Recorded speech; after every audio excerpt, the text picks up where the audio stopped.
It was the perfect day for this to happen. I am surrounded by friends and family enjoying the happy occasion. Outside the whirlwind of fun are curious onlookers who either sneak glances at the celebrating crowd or look with envious eyes, wanting to be included in the guest list. My father, Harrison Williams, sat at the head of the long table, presiding at this meeting. A wide smile was on his face as he finished the story, which caused bursts of laughter from everyone. Numerous waiters and waitresses hurried to fulfill the various orders of the assembled guests. The waiter deftly placed a rare third glass of Chardonnay in front of my mother, Tracy Williams. She lazily ran her fingers along the stem of the glass, smiled at her husband, and then turned her attention to me. The expression of pride and love coming from my mother was another wonderful bonus for me. I thought about all the love and sacrifices my family had made just to put me in this position. I was on the verge of becoming part of the world I had dreamed of since childhood. That was not easy.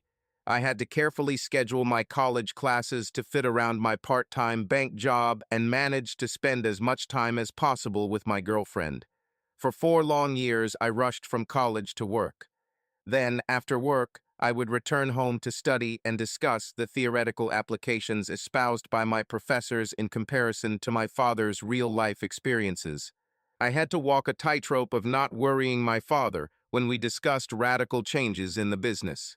Harrison Williams' business philosophy can be summed up in the proverb, "If it ain't broke, don't fix it." Despite this, I would sometimes convince my father to try a new idea, and he would allow a trial run to see if there were any benefits to the new practice. Sometimes a proposed idea failed completely, and we spent countless hours debriefing trying to come to a consensus on why it failed. Sometimes an idea was successful, but not to the extent expected, so we carefully adjusted the idea to maximize profits. Then there was one time when a new idea was a wild success, and I had to resist the urge to tell my father, "I told you so." On the other hand, I fearlessly communicated to my professors what ideas they should collect and what ideas they should remove from their ivory towers. Many professors resented public exposure of the failure of their business models, and my grades reflected that bias to some extent. But I felt obligated to tell my fellow students about my experiences so they wouldn't make mistakes while making a living. While my ethical stance prevented me from graduating with honors, I received my degree, which was one of the reasons for the celebrations. Now, armed with a business degree, I will join my father in running the family bank that has provided our family's livelihood for 6 generations. I already had my eye on a girl who I expected would help me start the 7th generation. Stacy Buckman was sitting next to me talking to her mother, who was sitting across the table from her. Stacy and I have known each other our entire lives. We were classmates throughout school. We started dating our senior year of high school. She followed me to the local college, and although our time together was limited due to school and work, she and I continued our relationship. Weekend dates were few and far between, but we still managed to do it. I was obsessed with ending our relationship. In this respect, I was a true American man. Stacy was able to hold me back with comments about wanting to marry as a virgin. Now, 5 years into the relationship, the countdown will finally begin. I checked my pants pocket for the 100th time to make sure the diamond engagement ring box was still there. Once she agrees to my proposal, Stacy and her friends and family can start planning the wedding. I decided to take this opportunity to evaluate Stacy's appearance. Stacy was petite, sort of like Jennifer Love Hewitt. She had brown eyes that could catch your attention. Seductive thin lips created a smile on her angular face that could seduce any man. She was smart, charming, and attractive. Almost the entire city was ready to accept her into their family. Of course, some of the potential adopters' reasons were lower than others. I continued to watch as Stacy burst into laughter at her mother's remark. She unconsciously brushed aside a strand of hair that had fallen in her face. I thought about how I intended to reward her now that I would start working for my father and start earning a decent salary while he groomed me to take his place. I was looking forward to trips to Hawaii, Christmas holidays in London, and a 3-day weekend at the beach for us. And we planned our family. I wanted a son and a daughter, and for the children to be healthy, and that was all that really mattered to me. I nudged Stacy for a quick comment, and she smiled at me and gave me a brotherly pat on the shoulder as she continued talking to her mother. I was a little dismayed by her carefree attitude, but chalked it up to the fact that the entire table was celebrating my and Stacy's good fortune in graduating. Soon I was talking with Stacy's father, and Mr. Buckman asked if I was going to go hunting with a group of men in Alaska. The group consisted of the city's elite power structure. All influencers, doctors, lawyers, and businessmen migrated into this collegial clique. By inviting me, they sent a message that I should join their ranks. Many of this power elite were present at the dinner table today. They came not only from a sense of commercial loyalty, but also from the high respect that the Williamses and Buckmans had in the community. My father helped many during his career as president of Camden Bank and Trust. My mother worked tirelessly on many community projects to help and benefit the less fortunate members of society. The Buckmans did this too, skillfully donating money to charities. As the owner of the family mill, Charles Buckman was the richest man in Camden, and he did all of his personal and business banking with my father. Now that Stacy and I were about to get engaged, these two families were about to unite into a local dynasty. For Camden, this would be tantamount to Prince William marrying Kate Middleton. And we will live happily ever after, I thought, looking at my future bride with adoration. Charles Buckman rose from the table with his glass of wine raised and waited until the various conversations died down and everyone turned their attention to him. I want to thank each and every one of you for coming out tonight to help us celebrate. It seems like just yesterday that Stacy, Troy, and their classmates walked to school together. For all the crayon drawings that decorated our refrigerator, for all the countless hours we helped you with your homework, for all the times we attended your school classes and supported you, Stacy, for making your mother and I the happiest and proudest parents one can be when you become an adult, I would like to properly express the love and feelings I have for you, my child, he said with misty eyes. Stacy spontaneously stood up and ran to her father to hug him as the audience erupted into applause. I love you and Mom so much, Dad, she exclaimed. This caused another burst of applause. Well, baby, now let's get to the good stuff. As a graduation gift, we're giving you a pair of tickets to an all-expenses-paid tour of Europe for the entire summer. Stacy squealed with delight and kissed her mom and dad when they handed her the thick envelope.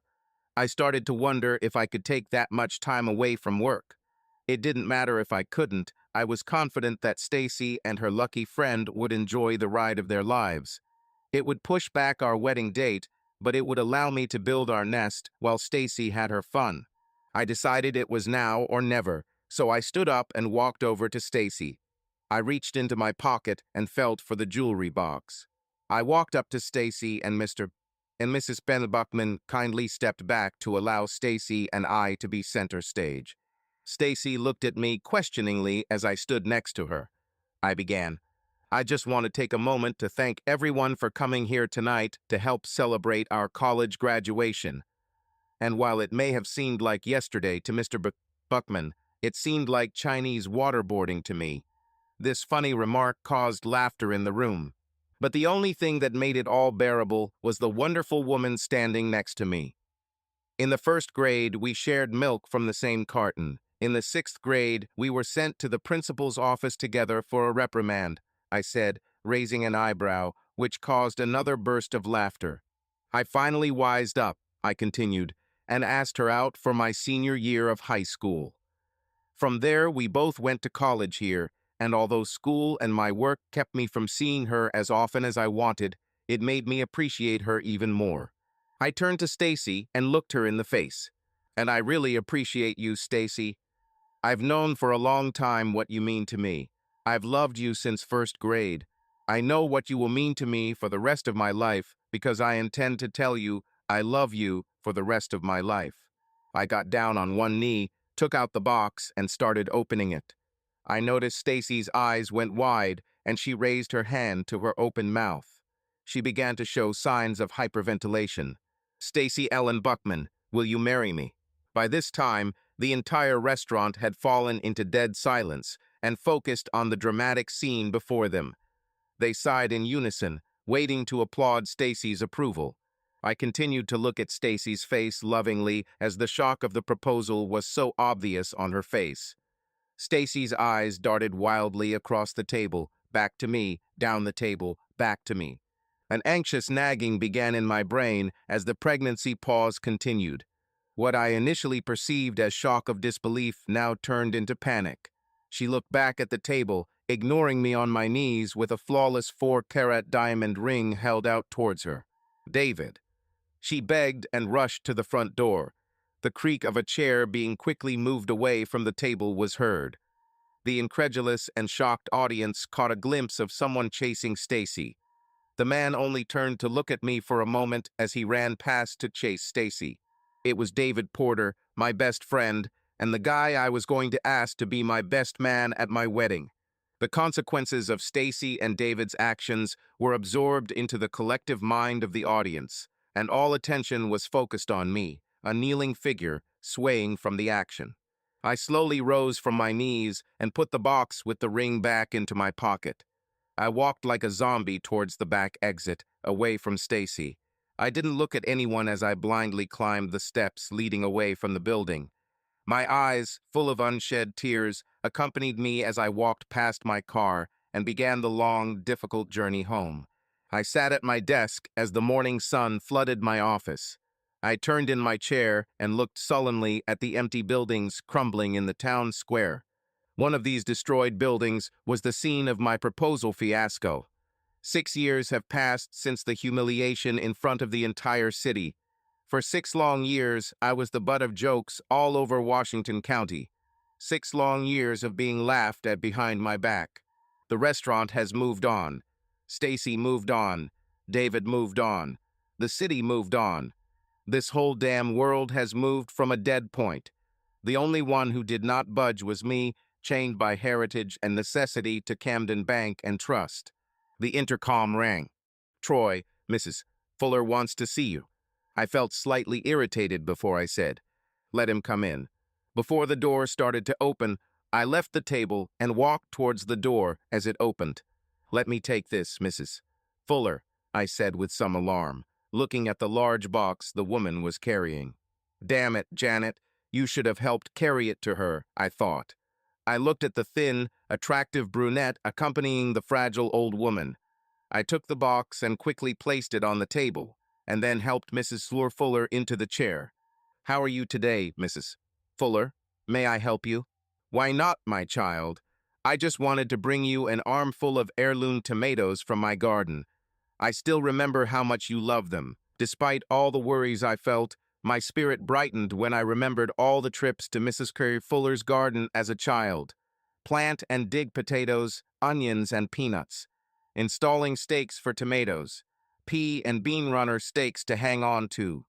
Endless watering of melons, tomatoes, and watermelons. Corn collection and cleaning. We climbed apple, peach, and plum trees to collect our spoils. It was amazing that what I now perceived as hard work had once been joy as a child. Maybe it's the other way around for civilization, I suggested. "Mrs. Fuller, may I offer you something to drink?" "Well, I wouldn't mind a glass of lemonade or sweet tea if it's not too much trouble for you." "Of course not. Miss Temple, if you don't mind." Unbeknownst to Mrs. Fuller, Janet Temple winked at me and said, "Of course, Troy." She left to finish her errand, ignoring the subtle irritation on my face. I sat down in the chair next to Mrs. Carton Fuller, as befitted her status as a very favorite client. "Are you sure I can't help you with anything today, Mrs. Fuller?" I saw her hesitation. The good old lady was racking her brains over how to approach this dilemma. "Mr. Williams." "Troy, Mrs. Fuller, I will always be Troy to you," I interrupted her gently. The lady smiled, pleased that I had acquiesced to her superior status. "Thank you, Troy. I have a situation. I need a personal loan of $20,000. At that moment, Janet Temple entered the office with a tray on which stood 2 glasses with ice cubes and a pitcher of lemonade. She poured the drinks and apologized. "I need a loan, but I don't have anything to back it, Mrs. Fuller said embarrassedly. Don't do this, don't do this, don't do this, don't do this, my brain ordered. May I ask why you need the money, Mrs. Fuller? This is my grandson. He is finishing his last year of college, but something happened with his student loan documents. I told him that I would try to pay for his education until the problem with the documents was resolved. How long will you need the money? I mentally sighed when I realized I was going to do this. I can give it back in a year, Troy. He will complete the paperwork for the other loan, and it will be applied to your loan. In addition, he will receive money from the grant and will reimburse expenses for me. Plus, he should have a good job after graduation, so repayments won't be an issue. Is this for Paul, your daughter's eldest son? Do they still live in Seattle? I asked, trying to remember Donna's son and the few times I met him when they came to visit Mrs. Fuller. Then I remembered how many years ago I was in love with Donna Fuller. But it was just a wayward teenage fantasy. I smiled sadly, putting the past aside. I mentally tallied up the payments as we continued talking and asked her if the monthly payments were in her range. She paused and asked what they would be like in a year and a half. Not trusting myself 100%, I took out the calculator and told her the result.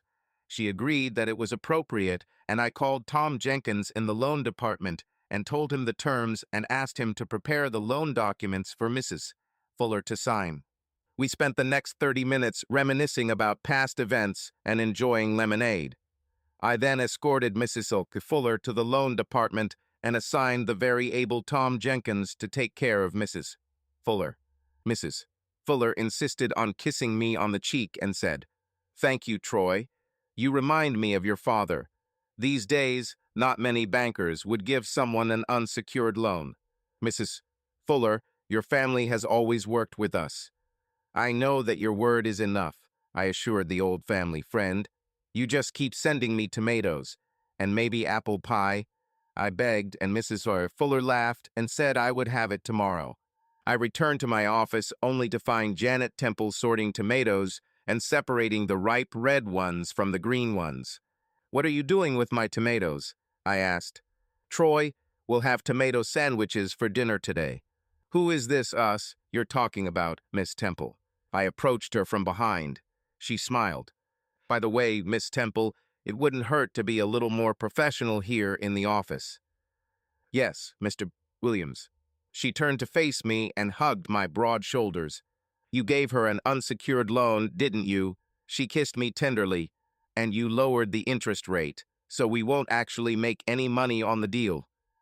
"Yes, that's right, Janet.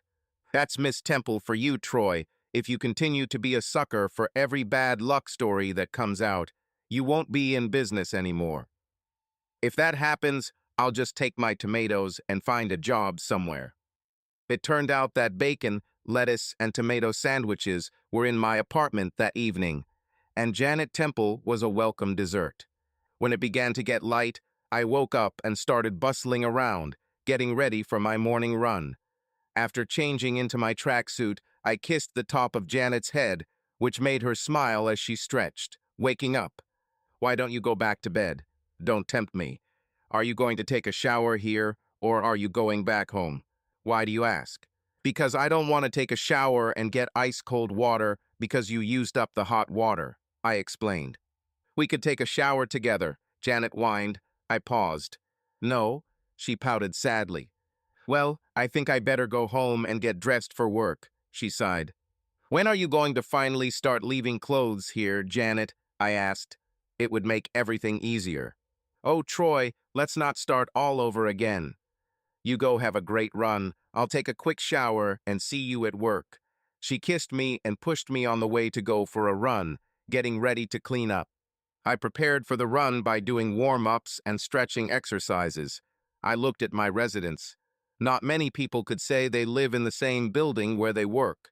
Even fewer would live in the 3-story bank building that occupied a city block. Like many mornings, I marveled at the Greco-Roman architectural style combined with the granite stone and columns that stood majestically at the main entrance of the building. My ancestor built the first permanent building of the young city. He studied well the effect he wanted to create. Prosperity and permanence were the guarantees that encouraged others to build. They closely copied the architectural theme of the bank, and the entire town square represented wealth, employment, and industry. Or so it was, I thought sourly, looking at the ghostly buildings in the dilapidated city square. Now my bank remains the last bastion, the last reminder of a past that brought so many regrets. As I ran, my regulated pace was broken only by the sound of my footsteps and breathing. I used it as my quiet time to reflect and focus. The business at the forefront of my mind was Camden Bank and Trust. He was besieged by enemies, both from within and without. I have had to remain vigilant every day since I took over as president of the bank.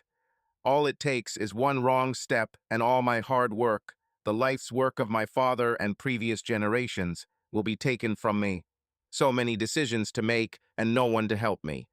Not for the first time, I felt completely alone when I finished this run and staggered up the stairs to my third-floor apartment. How I wish I could forget all these troubles. It would be enough to take a shower and rest a little. People depended on me.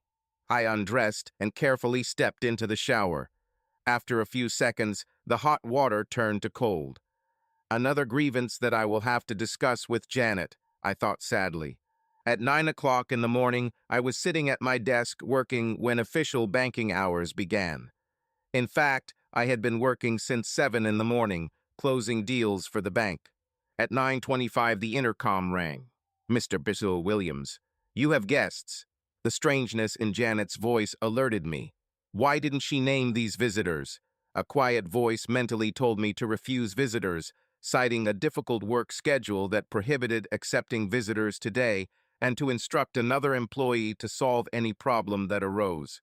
Realizing that I had allowed myself an inappropriate pause in answering Janet's call, I hesitantly told her to show the visitors to my office. The door opened and Carla Robbins, Susan Moy, and Stacy Ellen Porter, née Buckman, entered the office. It was the first time in 6 years that I saw Stacy up close. The past years have been kind to her. Her features had changed from their previous angular beauty to more rounded features. From a girl, she grew into a young woman in the prime of her life. "Hi, Troy," she desperately tried to catch my eye. I knew she was trying to start a dialogue before any barricades went up. In response, I waved my hand towards the chairs on their side of the table.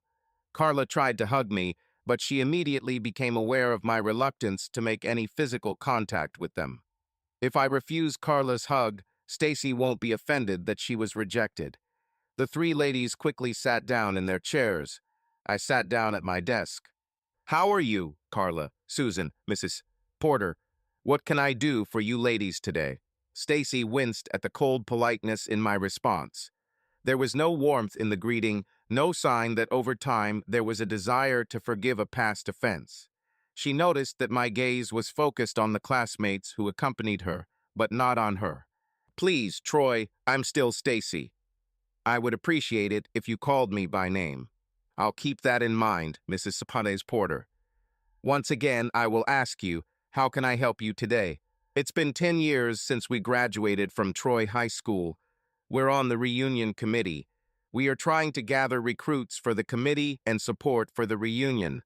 Susan took the lead in explaining the purpose of their visit. I said nothing. Over the course of my career, I have discovered that silence is a necessary and effective negotiation tool. Of course, this was not the usual business transaction that I was used to, but the same principles applied. "Well, Troy?" Susan asked irritably. "I'm so sorry, Susan. I haven't heard anything that requires me to comment."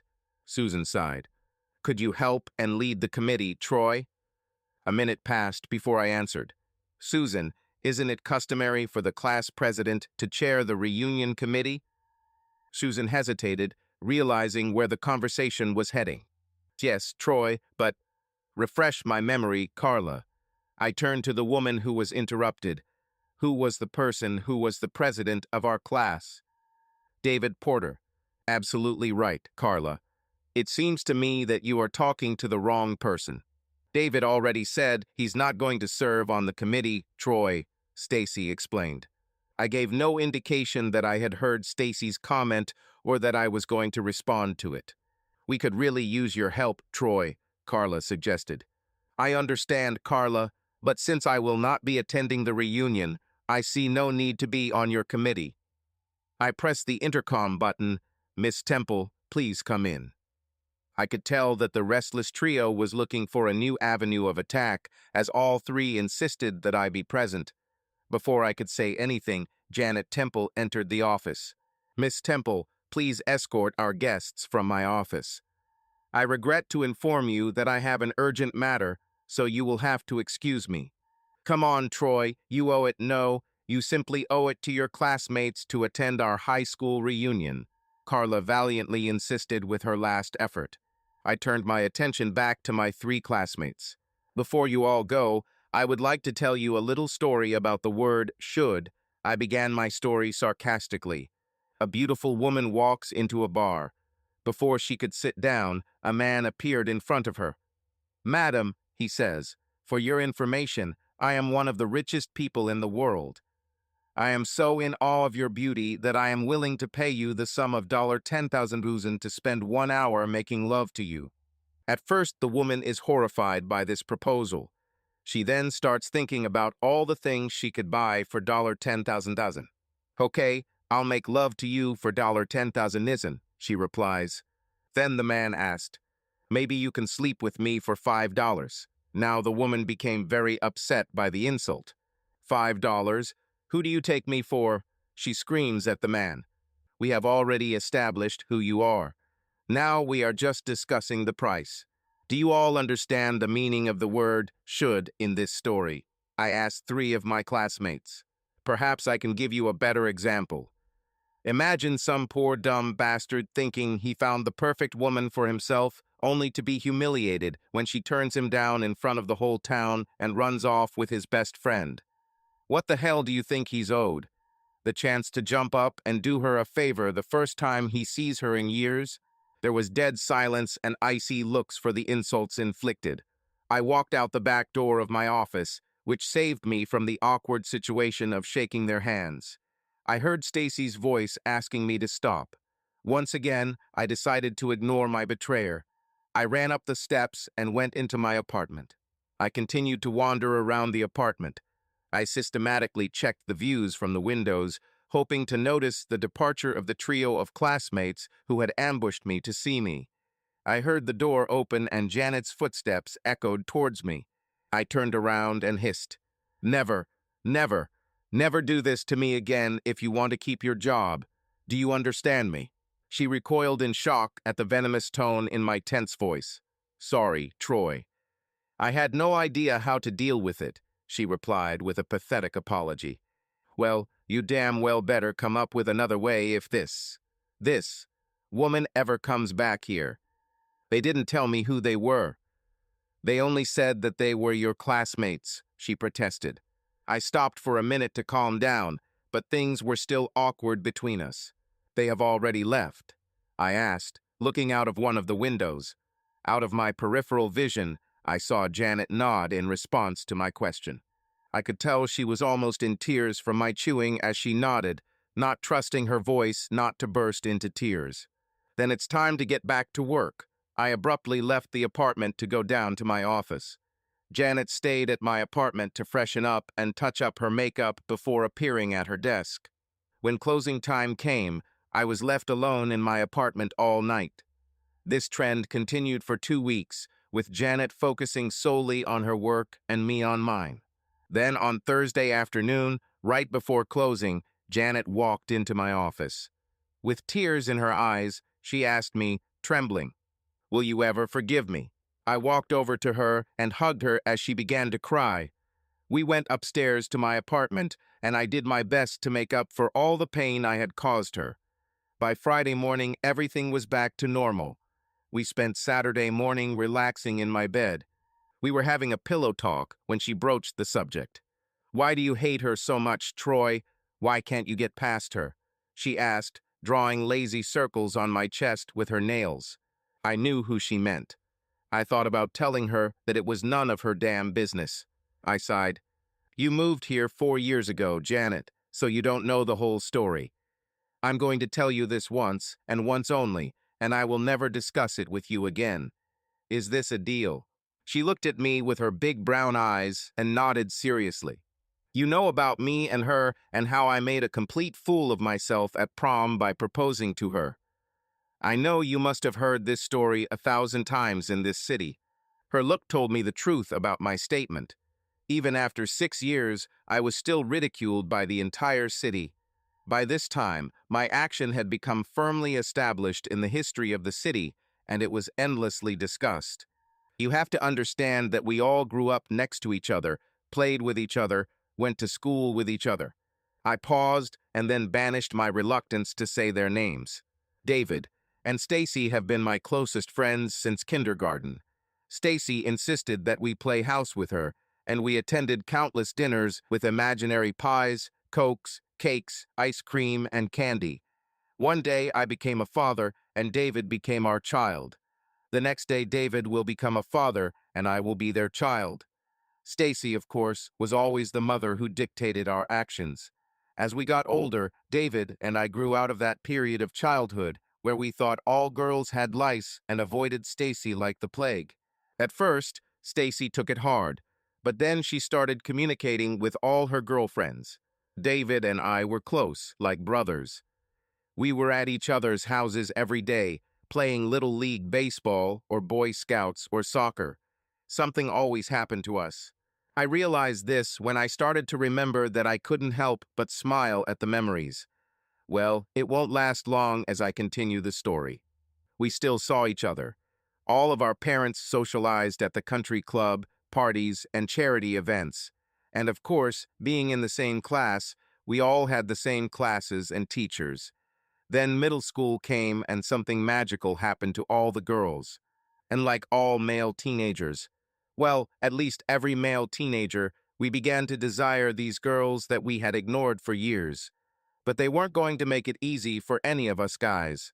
So we had to jump through hoops, like carrying books for them, or buying them a cheap bracelet or ring, or something like that. That's exactly what happened to me and David. We began to see Stacy in a new light and wonder. We both wanted her. And an even bigger surprise. We didn't want the other to succeed. And the biggest surprise, Stacy decided she wanted David. You know that even at such an early age, being rejected was a real blow, but I survived. I started dating and was still friends with David and Stacy. Somewhere at the end of the line, Stacy and David went off the rails. He started cheating on her and openly talked about dating other girls. Stacy couldn't stand it, and a week before homecoming, she came to me and asked me to invite her to the prom. I went to David and told him. He said he didn't mind. He had no intention of seeing her again, so we started dating and feelings grew between us. I started doing things outside of dating, like helping her with her homework, washing her car, things like that. I even started spending time getting to know her parents better. I would go there and force myself to play chess and lose to Mr. Buckman, constantly listening to him lecture about what interested him. These were usually business matters, especially those related to Buckman's businesses. He kept throwing out these platitudes like, in business, the big eat the little, or do unto others before they do unto you. I just sat and listened, hoping to impress him. College came and Stacy knew I was going to prepare for our future. We talked for a long time about engagement and marriage. She knew I would be ready as soon as we graduated from college. So it wasn't a flash of lightning out of the blue. She knew. We talked about children and everything else. She should have expected this. I desperately searched for words to put into words a situation I still couldn't explain, let alone understand. She even chose that damn ring. I commented, looking at Janet, hoping that made sense. Janet nodded and patted my hand to let me know she understood. Collecting my thoughts, I continued. I don't know when David returned to the stage. I had no idea that she and David were dating. If she had told me, I might not be here today. Maybe none of this would have happened. But I continued to see her every day at school and go out with her every weekend, and I had no idea that anything was wrong. So I get punched in the face in front of the whole world, and everyone laughs at me and talks about Stacy and David's novel, Little Romeo and Juliet. I never thought about how Stacy felt, but it was enough for me that Stacy decided to take him with her to Europe. It was a graduation gift from her parents. She ran away with him, and they went to London, to Paris, to Rome, to Athens, and I was stuck in Camden with my heart ripped out of my body. Every fucking day I have to man up and go to work and pretend no one knows what happened to me. Stacy and David arrived home for a whirlwind wedding to put to rest any rumors of their European romp. After that, they moved out of state until the noise died down. Stacy and David were hired to work for one of Charles Buckman's subsidiaries in California until all the fuss died down. Meanwhile, Charles Buckman was incredibly angry that I had put his daughter and his family in a situation of public ridicule. My little performance had far-reaching consequences. The city was torn apart over who was to blame for the fiasco. Unfortunately, Charles Buckman wasn't going to stand by and watch people defame his little girl. He came to visit my dad and me at the bank and put the blame entirely on me. He then told us that he had looked into the matter and decided that our city needed another bank to break what he called our stranglehold. He was there to close his accounts. They will be invested in a new bank opening across town, Buckman Savings and Loans. My father tried to convince him not to do it. This would lead to a serious gap in the bank's finances. But Charles Buckman was not going to refuse, so he withdrew his money and my father had to scramble to find alternative financing to meet his obligations. Word got around that he was in a tight spot, so he negotiated at a disadvantage. Commercial lenders charged him outrageous rates, and he had to agree to keep the bank afloat. It was an hour after hour, day after day struggle to keep the doors open. But Charles Buckman isn't done yet. All salaries of Buckman industry workers were paid onto Buckman cards, and all employees were forced to open Buckman accounts for direct deposits, debit cards, and credit cards. Then car loans and home loans came at rates that my father could not match due to the problems we had. Clients left in droves. Buckman's atoms flooded the area as small businesses were convinced to trade our machines for theirs. He basically had us in a stranglehold and wasn't going to give up. He told all local entrepreneurs that they would be well advised to move to him on the other side of town. They did so, causing urban desolation here in the town square. This has led to a decrease in our clientele, which meant we kept losing money. I fought alongside my dad every day, trying to atone for my mistake that caused all this trouble. I convinced my father to give me access to some dwindling funds to trade the stock markets and arbitrage trades to stop the bleeding. Fortunately, I succeeded, but we kept getting hit. My father was the president of a bank, but because of all the generations that had passed, there were relatives that he reported to, and they began to make a fuss about how my father's management was causing them to lose money. Lawsuits began to be filed by first and second cousins seeking to take advantage and wrest control of the bank from my father. He continued to get up and fight every single day. I was next to him. But the stress was too much for my mother. Charles Buckman made sure we lost our country club membership. Mom lost her position in all charitable organizations. The whole city ostracized her. My mother, who had never harmed anyone in the world, was torn to pieces by all the bitches in this city. Her blood pressure skyrocketed, and the day came when my father was called to the hospital. My mother suffered a stroke. After that, he was never the same again. He handed over the day-to-day running of the bank to me while he cared for my mother. I would return home and watch him fussing over my mother. When he had free time, then and only then could he talk about the bank. She lasted 2 months before she died. My father couldn't bear it. 3 weeks after her death, he had a heart attack and also died. In less than a year, I had lost everything I cared about, and now I had the responsibility of running the bank. I was not sufficiently prepared for this responsibility, but now it was entrusted to me. I fought for every penny I could find, and there were a lot of people who wanted me to fail and help Charles Buckman take over the bank's assets. I was under enormous pressure. The situation was so desperate that I had to sell my parents' house and my house to avoid losing everything at some point. It was when I moved into the bank building. All of our business tenants moved into the Buckman building, so I had my choice of location. I remodeled the space for the kitchen and bathroom, but the rest is just open space. I had to turn off the building's boiler to save energy costs. This is why I find it difficult to take a hot shower. The source of hot water throughout the building is from a conventional domestic water heater. So, now you know why I live here in an empty, huge cave lined with marble tiles with a shortage of hot water. As for the day-to-day struggle for the bank, you have some idea of what I went through. From the first days I took this position, I tried my best to keep the bank afloat. I had to resort to speculation in risky currency arbitrage and bet on minute-by-minute market fluctuations, knowing all along that if anyone got wind of the bank's unprotected position, they could bury us. I had to offer loans to risky businesses that no other banking institution would touch. And you know about the books, how I present a false set of numbers to show that the bank is safe. But the real books actually show how much trouble I'm in. If the auditors ever get their hands on them, I'll be finished and I'll end up in jail. That's why the Sorrent Field enterprise is so important to me. As you know, I've been working on this deal every day for the last 2 years. If I can pull this off, I'll be solvent again. I can pay the bank and creditors and stop robbing Peter to pay Paul. I can carry a legitimate set of books with me and not worry about my head being on the chopping block. Information is knowledge, Janet. That's why I have all these files in my desk drawers. I have to stay ahead of whatever Charles Buckman is trying to do to finish me off. Do you think I like keeping confidential files on him, Stacy and David? I just have to make sure I cover all the bases. Think about it. I have to keep an eye on the woman who broke my heart. I have to watch out for my once best friend.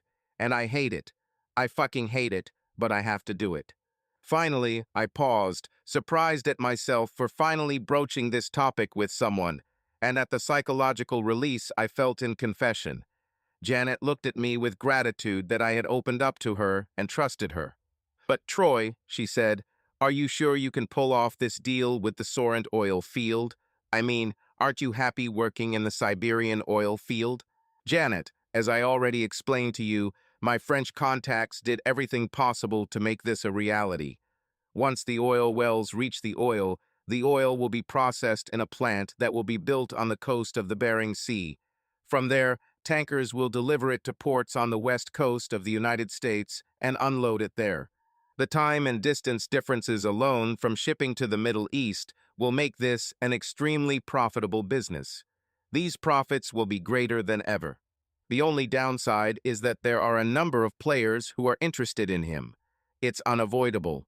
You can never achieve complete secrecy. Sorrent Oil's share price has skyrocketed recently, so who knows what's behind it. But I am close to getting the majority of the shares, and after that I will be able to dictate the terms, and success will be assured. I just have to stay in the game, no matter how high the stock goes," I explained. "Then I can free myself from the Buckmans. I can buy out the rest of my pathetic relatives and stop all the litigation, put the bank on solid ground. And I can finally let go of David and Stacy and start living my life again. I'm ready, Janet. I'm ready to devote myself to someone and live out the rest of my days." When I looked straight at her, it dawned on her exactly what I meant. It was midday when we finally got out of bed, showered, and changed. She told me that she needed to leave to visit her mother for the night. We made plans for Sunday evening. I spent some time corresponding with some overseas partners via the internet and then decided to go for an afternoon run. Just as I stepped outside to get ready to stretch and warm up, I saw her leaning against my beat-up pickup truck. As much as I wanted to avoid confrontation, I decided it was best to move on and get it over with. As I approached, she stood up from my truck. "I didn't think you'd ever come out today, Troy," she remarked. "What would you have done if I hadn't done this?" I asked. "I will come back tomorrow and wait again." "What if I didn't show up tomorrow?" "Then I would come to your office tomorrow and wait all day until you refused to see me, and the whole city would laugh at us again," she explained as if nothing had happened. "Well, Then it's good that I'm here, so you won't be ashamed in front of the whole city, like I once was, right? I answered venomously. The anger caused by the answer shocked her, but she continued, Troy, I just want to tell you that I made a mistake. I made a huge mistake, and I hurt you. This was never my intention. She looked at me with pleading eyes. For God's sake, Troy, you surprised me and I panicked. You have no idea how much pressure a proposal puts on a girl. I was exposed to everyone, and I was expected to give you an answer in front of the whole city. I interrupted. No, Stacy, you won't get off that easy. We had all these discussions. You even showed me what kind of ring you need. So don't stand here and tell me how much I surprised and confused you. It wasn't me who ran out the door, it was David Porter who was chasing me. I roared in response. Yes, Troy, I ran, and David ran after me, and we were cowards and ran away to Europe together. But I was already coming to my senses when I finally realized how screwed up I was. I went to my father and told him that I would come back to you because I love you. He flew into a rage and told me that I had already made him a laughing stock and that I would not be allowed to repeat this mistake by returning to you. He told me how he publicly severed all personal and business ties with your family, and he will not allow me to make him look like a fool again. The next thing I remember was that I married David and was banished across the country until my father saw fit for us to return. My marriage was a mistake, Troy. David never liked me. He just liked the idea of being Charles Buckman's son-in-law. He just thought it was some kind of huge prank to sneak behind your back and play a trick on me. He then felt pressured to help me after that night. But he never loved me, Troy. Otherwise, he wouldn't be chasing other women night after night. That is, if he can get away from my father. David played a huge psychological role in his father's life because he never had a son. And my father does everything for him, and nothing is too good for his son, David, she said sarcastically. Stacy closed her eyes and continued.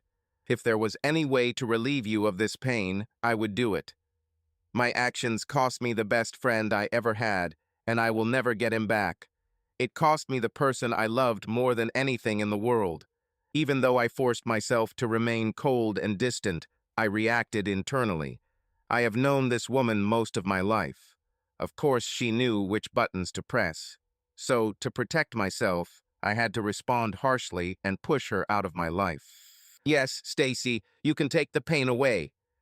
Just tell me, how will I cope with losing you? Tell me, how will I cope with losing both my parents in the same month? Tell me, how do I survive day after day, despite the attempts of your father and your husband to destroy me? Tell me, how can I cope with being a social outcast, kicked out of the country club and all social organizations? Tell me, how can I get a good night's sleep without waking up from the nightmares you gave me? The fierce, rapid-fire questions knocked Stacy back, and I saw tears in her eyes. I knew I had to run, or I would be forever damned in my desire for her. Now, if you'll excuse me, I'll go for a run and forget about you again. Barely able to contain herself, she nodded, and I turned away from her and began to prepare for a run. I almost tripped when she sobbed. Okay, Troy, I did it, and now I will live with the consequences. Lastly, I want you to reconsider your decision not to go to your homecoming today. You still have many friends among our classmates who would like to see you. And for those who don't, your presence will prove that you are not a coward. I pretended I didn't hear her last remark and ran. The last untainted thing in my life, the zen of running, was now absent as I barely ran a mile before stopping on a bench in a city park and, hidden from view, sat and thought. I began to realize that even if I lived to be 100, Stacy would still haunt me. I stayed there for the rest of the day, trying to decide what to do. I looked up at the imposing country club building. In the whole city, there was nothing more than this symbol of exclusivity. Only the rich and powerful were welcome. But for some special occasions, such as a high school reunion, minorities, the oppressed, the never-haves, were given a brief, rare glimpse into a way of life they would never know.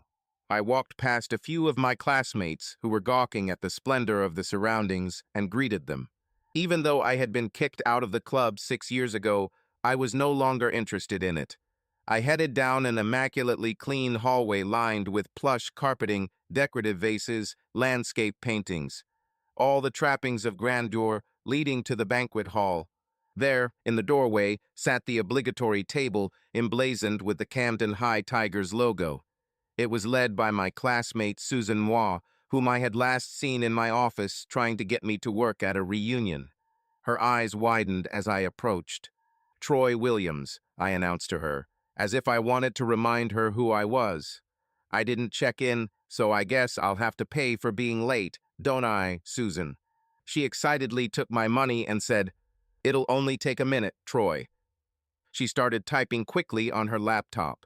I stood to the side while Susan attended to other classmates who had pre-registered. They were given name badges with a photograph.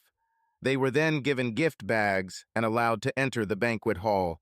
Some of my classmates greeted me, some ignored me, but there was still an awkward atmosphere in the hallway. The laptop's printer finally spat out my makeshift badge, and Susan slid it into a flimsy plastic holder very different from the ready-made, laminated badges waiting on the desk to be claimed. I managed to pin the badge to my shirt and took the gift bag Susan offered me and idly peered into it, eyeing the various cheap trinkets inside. Seeing nothing I couldn't live without, I placed my bag on top of the pile of other bags that had been similarly abandoned in the trash can when I entered the banquet hall. Perhaps it was due to my heightened paranoia, but I felt the volume of conversation drop as I entered the room. Not wanting to confirm my fears, I headed straight to the bar. I hastily paid $10 for a gin and tonic cocktail. Having tried the drink, I was almost tempted to return it due to the cheap gin used. Instead, I walked away, holding my drink as a shield so as not to come into contact with anyone. This only scared off most of my classmates. Some persisted in talking to me, and despite the awkward initial comments, I began to enjoy being with a crowd of old friends when David and Stacy entered the room. David was dressed in a business suit to differentiate himself from the rest of us. The event was specially organized in casual clothes so as not to embarrass anyone.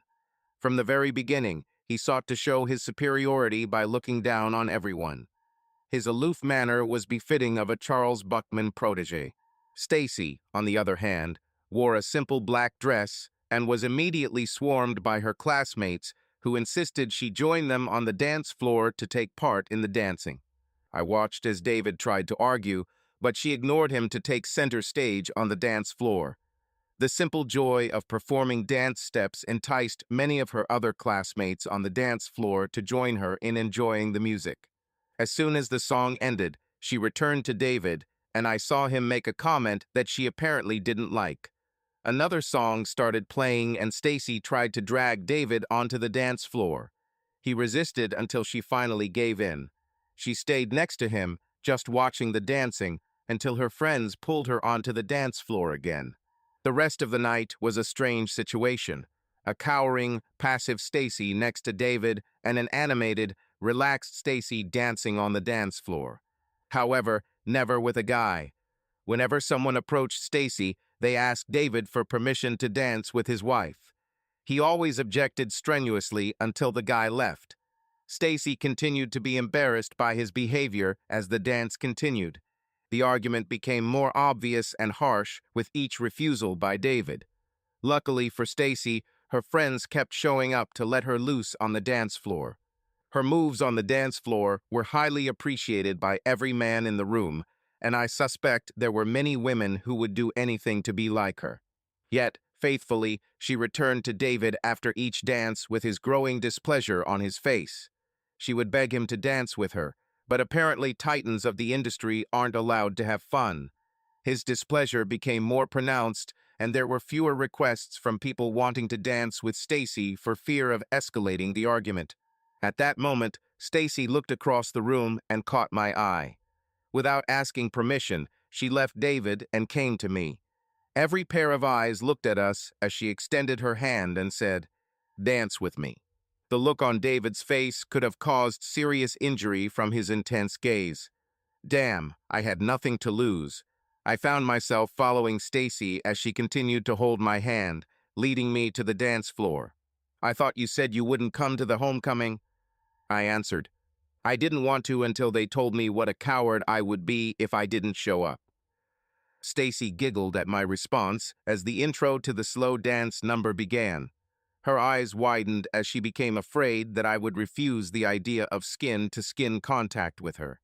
Instead, I shrugged and opened my arms in a close representation of a dance pose. She stepped toward me, I put my arm around her, and we started swaying to a slow ballad that had gained popularity 10 years ago when we were seniors in high school. I could smell her body and perfume. It overloaded my sense of smell. All these heady, desirable aromas were pushing me closer and closer to the point of no return. I closed my eyes and enjoyed the fantasy in my head as we continued our dance. I was lost in my only world of satisfaction. Those few minutes made it bearable, made me believe. Suddenly, I realized that the music had stopped and the lights were turned up brightly for a quick dance, while I continued to dance with Stacy, lost in thought. In front of everyone, including David. Inappropriate, again, in public. I heard a loud burst of laughter to the side. Fred Carter got down on one knee to pretend to propose, his outstretched hand holding an imaginary ring as the people around him laughed. I quickly pulled away from Stacy and rushed towards him. He quickly stood up from his defenseless position and looked worried as I approached him. The laughter died down as I came closer. The DJ must have wanted to see what would happen because not a single song came on. Fred Carter, now in business with his father, the owner of a Ford dealership in town, my classmate, the guy I played on the high school football team with, now turned pale, expecting me to beat the crap out of him in front of his wife, our friends and classmates. He even flinched when I stopped next to him. I looked at the plump, balding man and compared him to 10 years ago. The future did not promise anything good for Fred Carter. I spoke loud enough for everyone to hear. Sophomore year, Fred, do you remember the night your mother, and your older sister came to my house? Fred's eyes widened, and I realized he wanted to tell me to shut up. Your mother cried at the top of her lungs, and you and your sister cried too. Do you remember what she said to my father, Fred? Remember how she told him about your father's problems with alcohol? Remember how she told my father how he spent every last penny your family had by getting drunk every day? Do you remember how she begged my father to help you all? Do you remember what my father did? Do you remember how he came to your house, picked up your drunk father, and drove him to rehab 150 miles away that night? Remember how my mother insisted that your family stay with us that week? Do you remember how you cried when you fell asleep in my room that night, Fred? Do you remember how my father opened a line of credit for your mother so your family could survive while your father dried up? Do you remember how my parents used to come to your house with groceries so that you would have something to eat? This is after he has turned the utilities back on for you. Do you remember how my father restructured your father's business loan so he wouldn't default and could get back into business? Do you remember how my father made sure your father attended Alcoholics Anonymous meetings as soon as he was released from treatment? Do you remember how you and your father came back one evening and swore that you would do everything for us in eternal gratitude? Do you remember how my father treated you with dignity and respect? Do you remember the day your cowardly father sent you to withdraw money from your accounts and transfer it to Buckman? Do you remember how ashamed you were of betrayal? Well, remember that the next time you decide to insult me, you son of a bitch, I said bitterly. I looked around the silent crowd. I see at least 8 more people here tonight to whom I could tell a similar story. But I'll let you all off the hook because, frankly, none of you are worth my attention. I challenged them, my eyes sparkling. Nobody caught my eye. I turned and headed towards the exit. At least no one will ever forget our 10th reunion. Walking quickly through the parking lot, I heard high heels clicking in time with every step, trying to catch up with me. I didn't need to explain who was chasing me. I turned around, realizing the futility of trying to escape. I ran my hands through my hair, and he held them on his head when she approached. All I could do was watch her approach. I could only look at her, helpless, miserable in pain. What? She asked to explain my silence. I'm just wondering if you have any idea how beautiful you are, I said sadly, and I'm just wondering how the hell I'm ever going to forget you. You don't need to, she answered quietly. Yes, really, I said, and it'll take a while, Stacy, but I'll be okay eventually. Please don't do this, she begged. I too experienced this scene over and over again every day, Troy. I don't know why I did what I did. I panicked and ran away. For God's sake, Troy, I was only 21 and I felt trapped. She grabbed my hands to keep me from leaving. When I went on our first date with you, you knew my history with David, she said. You knew this and still went with me. How does this differentiate you from David? I never lied to you. I always told you that I care about him. Every damn time you asked me why I was with him when he treated me like that. Don't you remember, Troy? I told you that I was with him because I loved him. I told you this every damn time. But you still kept coming back to me. And every time you looked at me, how your eyes lit up when I was near. Do you have any idea how I felt? And you treated me like a queen, and I realized that I was falling in love with you. I hated the way David treated me, but I was conflicted. You spent every second you could with me. You came and helped me with my homework, or washed my car, or just hung around. You spent time with my father to be by his side. I wish I had $1 for every chess game I watched you lose to him, or listened to him talk about his business. David kept cheating on me, and the next moment I felt like I was cheating on him with you. You kept asking me out, and I started to accept that we were a couple and David was history. But it still pissed me off that he was dating other girls. You never gave me ultimatums, and I was able to relax knowing I could go at my own pace, and I fell in love with you. Of course, we didn't have sex. But if you had ever pushed me, even just a little, we would have done it, and you knew it. But you also knew that I wanted it to mean something when I wore white to my wedding. But deep down, I always couldn't understand why David let me go. Why didn't he fight for me? How could he let me go to you? Back then, you and I were in college, and we had our own lives. How we were going to get married and have children. But while you continued to focus, I was still caught up in my questions. And without your knowledge, David came to me and asked me to take him back. And I found myself trapped between the two of you. On the one hand, I had Mr. Deceit, serious, hardworking, reliable, and loyal to me. On the other hand, I had Mr. Diz, fun, dangerous, carefree, and unreliable. I know it sounds like a cliché, but you two made me feel complete. When we had that train wreck that evening, I panicked, ran away, and hurt you like I shouldn't have. I was so embarrassed by what I had done that I kept running. I ran away to Europe. I ran away to California after I got married because my father cast me out. It didn't matter, Troy. No matter where I ran, you were still in my mind. So I decided to return home and meet you face to face. I am indebted to you. My life is not going the way I wanted. I hate my life with David. I hate that he never stopped cheating on me, Troy. But it's not like high school when he cheated on me like he always did. I had you to make me feel better then. Now he's cheating on me, and I'm all alone, Troy. The reality is that I belong to you. I made a big mistake, and I'm going to take care of it, Troy. Yes, but there is one big fucking difference, Stacy, between our realities. The day after you ruined me, you were still with David.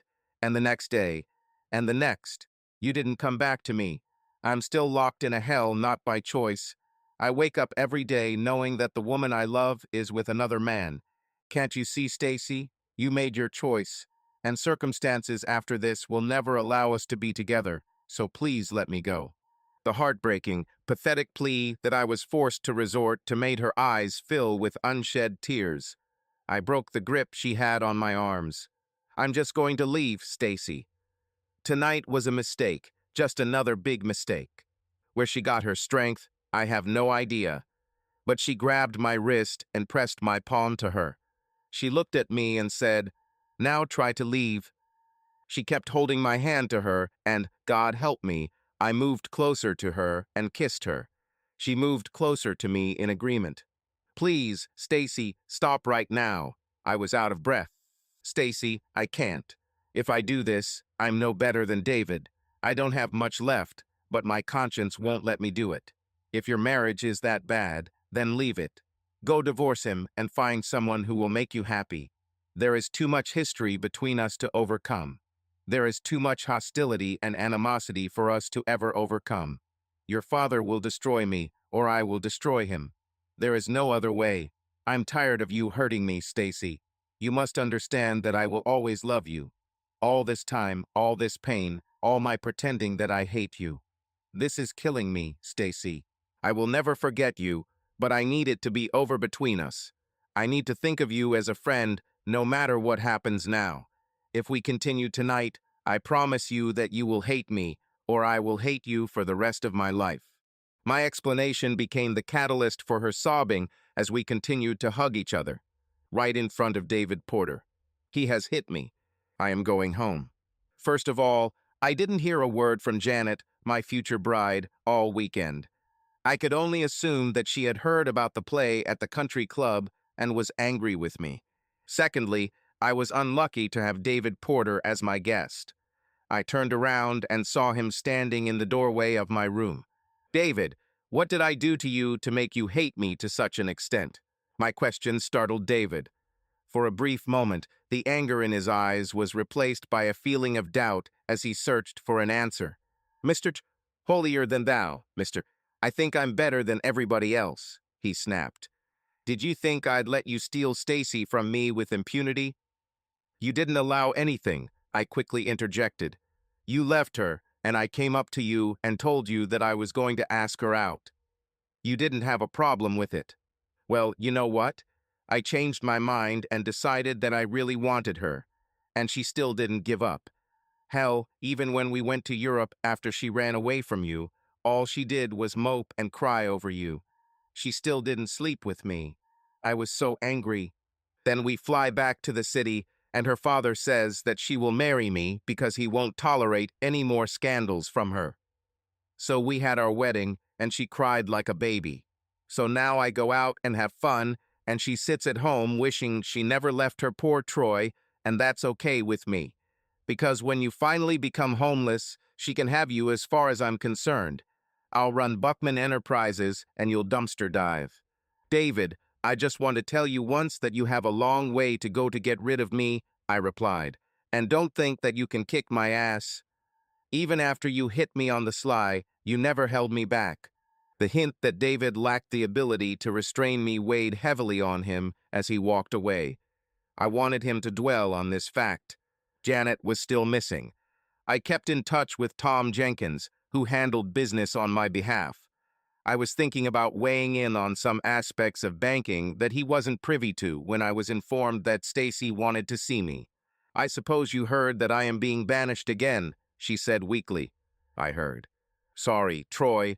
I didn't want you to get hurt. Looks like that's all I'm good for. She started crying. Quiet, Stacy. It is not your fault. You need to leave. Walk away from this because no matter how it ends, you will be hurt. Go to California. Start from the beginning. Find someone you can love and leave me, David, and your father behind. Don't look back, I said. I have someone here that I love, she insisted, squeezing my hand tightly. I removed my hand. Will you love me if I destroy your father, Stacy? Because I intend to do this. Can you bear the thought of being known in this town as the woman who betrayed her own father? I can't put you through this, Stacy. Do you remember the joke I told in my office? You mean the one where you hinted that I was a woman of easy virtue? She asked. You are not a woman of easy virtue, Stacy. Me, you're worth millions of dollars, and I am so eager to chase after you that in the end, I will agree that your reputation is worth $5. I can't hurt you like that. You're too dangerous for me, Stacy. Go away and live well. I walked away, hearing sobs echoing through the room. I went to the bank and thanked Tom Jenkins for his leadership in my absence. Janet's desk had been cleared, and a copy of the secret bank books was also missing. That evening, while I was in the attic of my apartment, I heard familiar footsteps echoing in my direction. Hi, Janet, I said, not bothering to make sure it was her. I just stopped by to return the key to you, she replied. Okay, I said neutrally. I was waiting. Mr. Buckman wants to see you tomorrow evening at the country club to discuss business with you, she told me. Okay, I answered, looking at her with indifference. She was waiting for me to ask the questions I needed to ask. For example, how does she know Charles Buckman, and why did he choose her as an envoy? I wasn't inclined to do her a favor. Finally, she left. I pulled into the country club parking lot, turned off the ignition of my car, and just sat there. I ignored several passers-by who approached my car as they entered or exited the building. Summing up the focus and energy I would need to survive this encounter, I began a series of deep breaths. Finally, I left my beat-up old Chevrolet among the immaculate Cadillacs, Lexuses, and Mercedes and walked up to the entrance. The secretary stationed at the entrance was preparing for me to jump through hoops by announcing my name and the purpose of my visit. I then had to wait for an escort since I was not trustworthy to walk down the hallway alone. I walked past her as if she were invisible and ignored her shocked expression and protests as they faded as I continued down the hallway. Politeness was not necessarily a priority in my current thinking. Today, I would not waste energy on subordinates. Out of nowhere, country club manager Thomas Clark appeared next to me, matching my pace, step by step. "Good evening, Mr. Harrison. How nice to see you here again," he said cordially.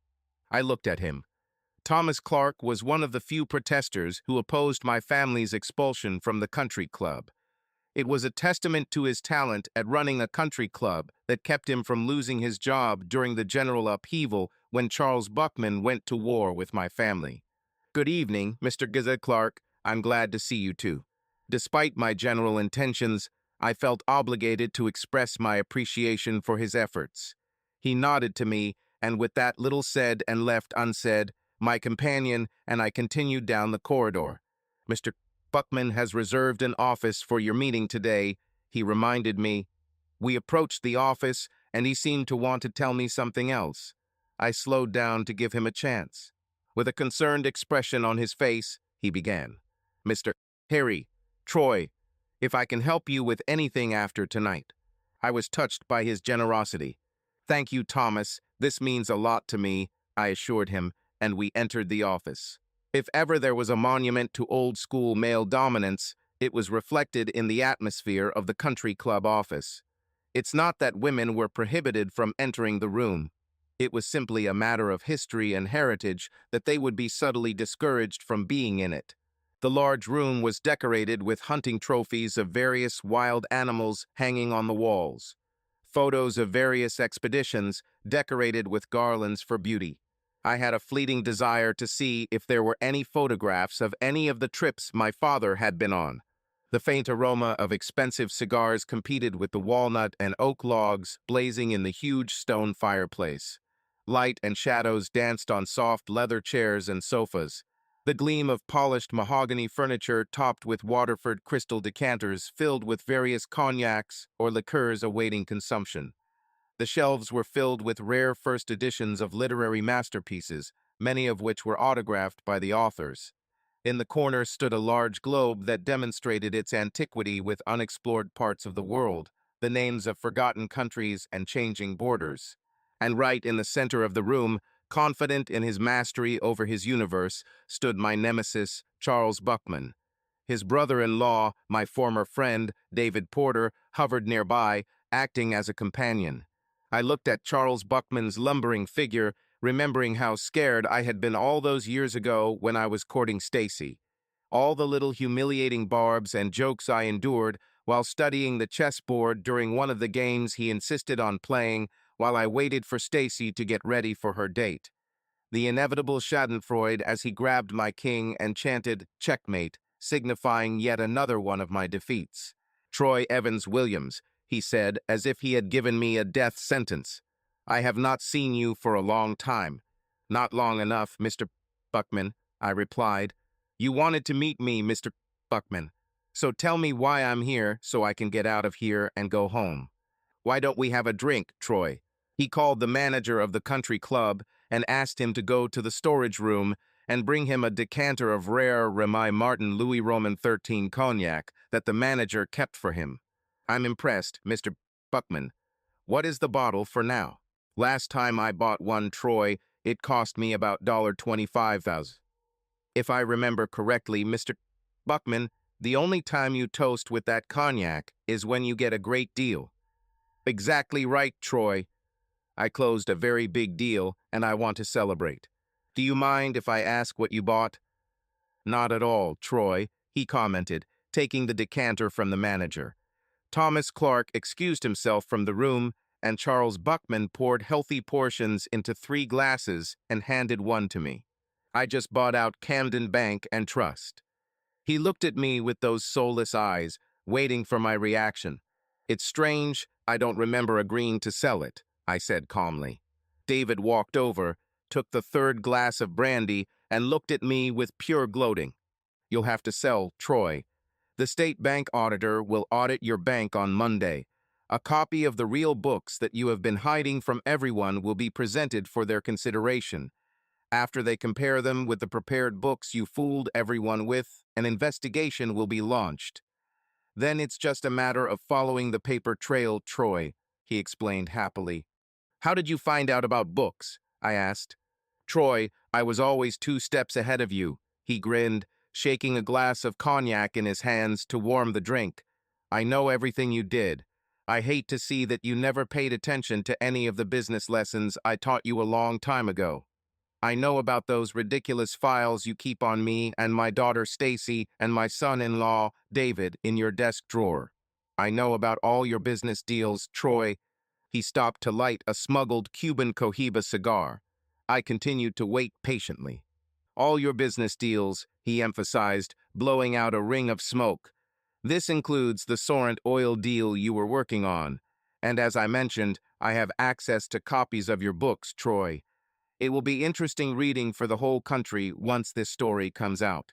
However, there is an alternative solution, suggested Charles Buckman. If you give the bank to me, the actual books will never be reported. There will be no investigation, and you can walk away rather than spend the rest of your life in state prison on embezzlement charges. Why do you want to take over the management of a bankrupt bank, Mr. Buckman? You buy it, and you will have to service the accumulated debt, I asked, puzzled by the reason. Just call me sentimental, Troy. I remember you growing up with Stacy, how you came and played with her. Even when I thought you would be my son-in-law instead of David, I'm doing this for old time's sake. Think of it as not tarnishing the name of your mother and father. They wouldn't approve if their only child became a criminal.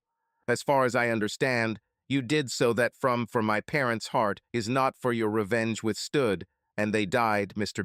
Buckman, I interjected angrily. You tried to destroy me and my bank. So after everything you did to me and my family, you're going to blackmail me into giving you the bank. What happens to my clients when they can't make payments on their car or house? An irritated Charles Buckman replied. What will happen is exactly what will happen to any of my clients who can't keep up.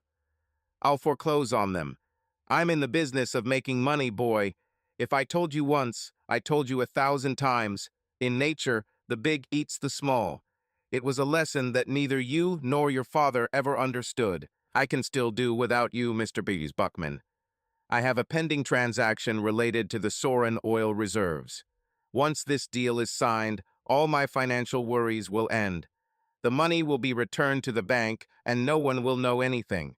Even if you report me, you won't have the opportunity to prove it. Charles Buckman and David Porter laughed in my face. You won't be able to rely on Sorrent oil reserves, Troy. Without your knowledge, I bought every stock that was available on the open market. I now own 63% of the shares, and that number is growing. I'll be richer than Bill Gates and Warren Buffett combined before it's all over and you're left in the dust, Troy. Checkmate, Troy. I remained silent while he and David enjoyed my obvious torment. He studied my discomfort as I began searching the room for a way out. Any escape? I glanced at the table where an ornate chess set stood ready to be played. I remembered all the games I played against Charles Buckman and lost. I continued to stare at the chessboard. Stanton's ebony pieces and their counterparts were carved from ivory by a craftsman many years ago. Now they waited silently for the game. Charles Buckman followed my gaze, and a smile flashed across his face. You know, Troy, we haven't played chess for quite some time. Why don't we make a little bet? If I win, David will take over as president of Camden Bank and Trust, and you'll go to jail. What if I win? I suggested, taking a sip of very expensive cognac. The very thought seemed to be a slap in the face to Charles Buckman. I saw him blush and fight for control of the ridiculous idea. He narrowed his eyes and said, "If you win, you'll stay president of Camden Bank and Trust and work for me for the rest of your life instead of going to jail. If it weren't for the fact that you've never beaten me at chess, I might have been tempted to lose on purpose to keep you under my thumb. But I think it would be better for everyone around you if you left this town with your tail between your legs." He hissed at me angrily. He turned away and grabbed a couple of chess pieces while he was hidden from my view.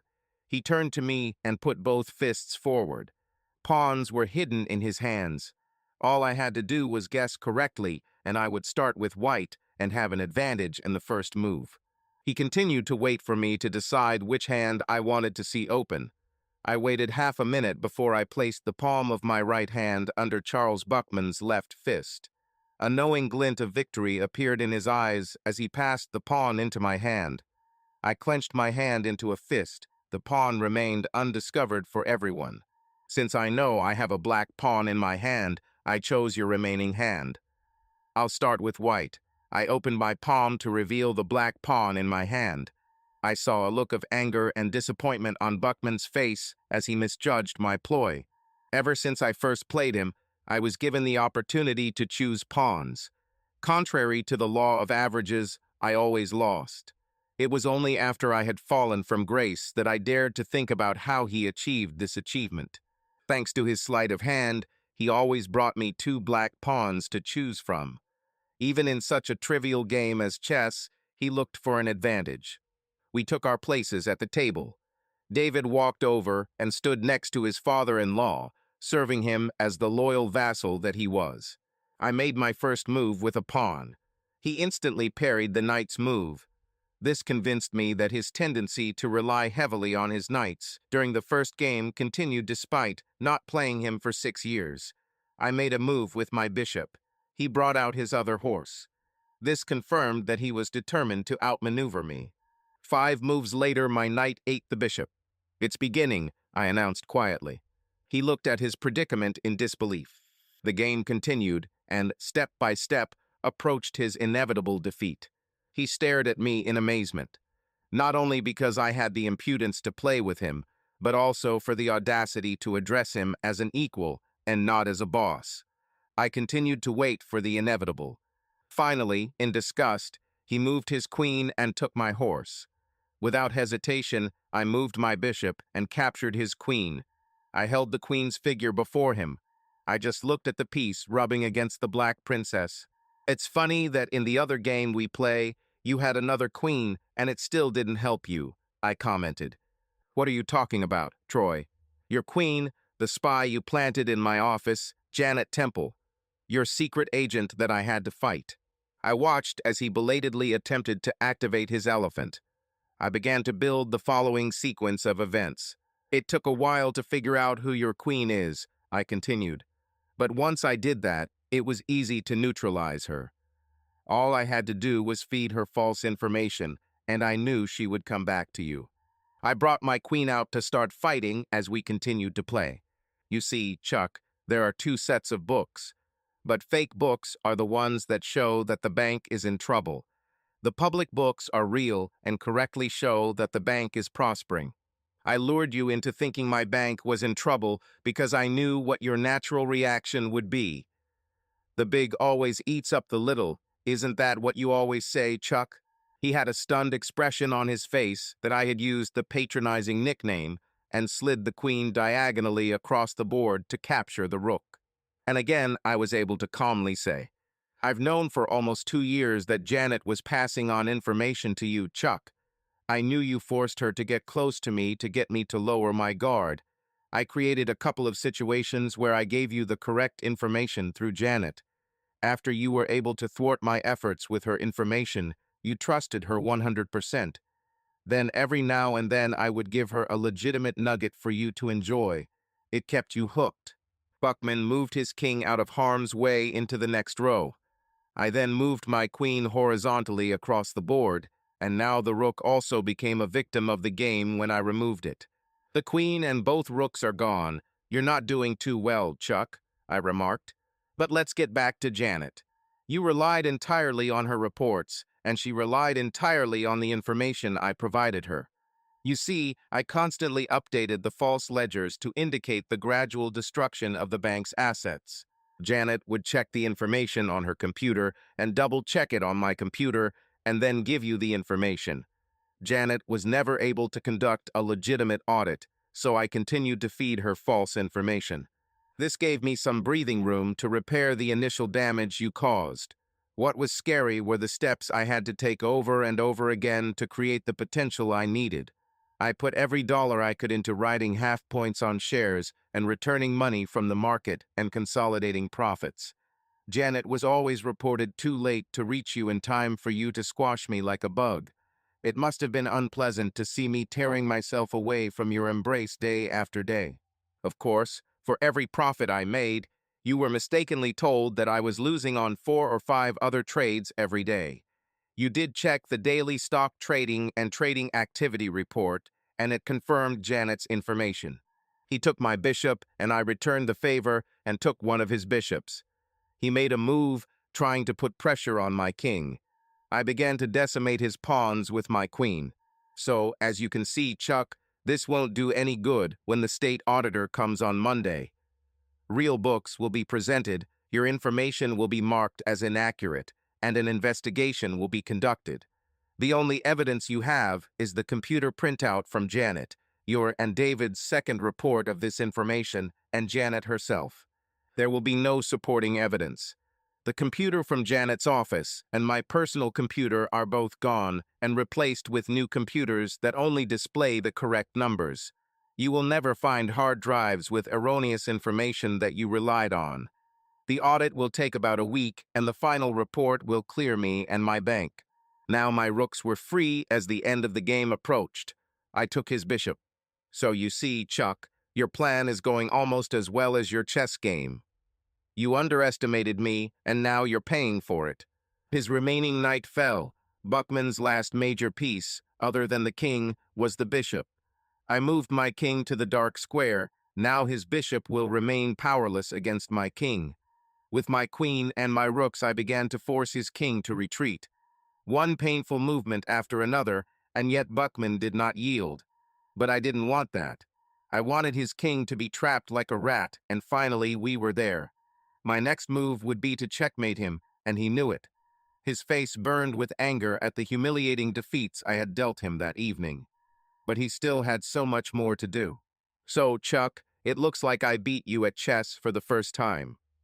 The moral of the story is that you should never underestimate the lengths to which your daughter's horny boyfriend will go to score points with her father, including losing at chess. I think I can count myself lucky that I didn't go with you and your drunk buddies on that hunting safari in Alaska.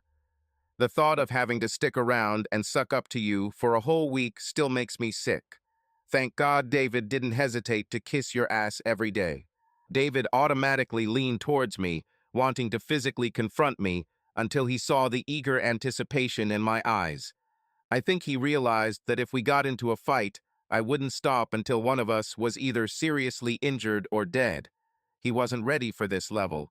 I looked at him for a moment and then insultingly dismissed him as a real threat and continued my speech. I know it was your idea, Chuck, to set Janet on me. But which of you came up with the idea of sending her to my bed, you or David? None of them admitted it. I guess I'll never know how it happened. Maybe one of you is at fault. Maybe you both independently hinted to Janet to try to rekindle the friendship, or maybe Janet did it on her own initiative. What I do know is how it tore me apart again to remind me of the girl I cared about betraying me. What a brilliant idea to throw me off balance when you were plotting to steal my bank from me.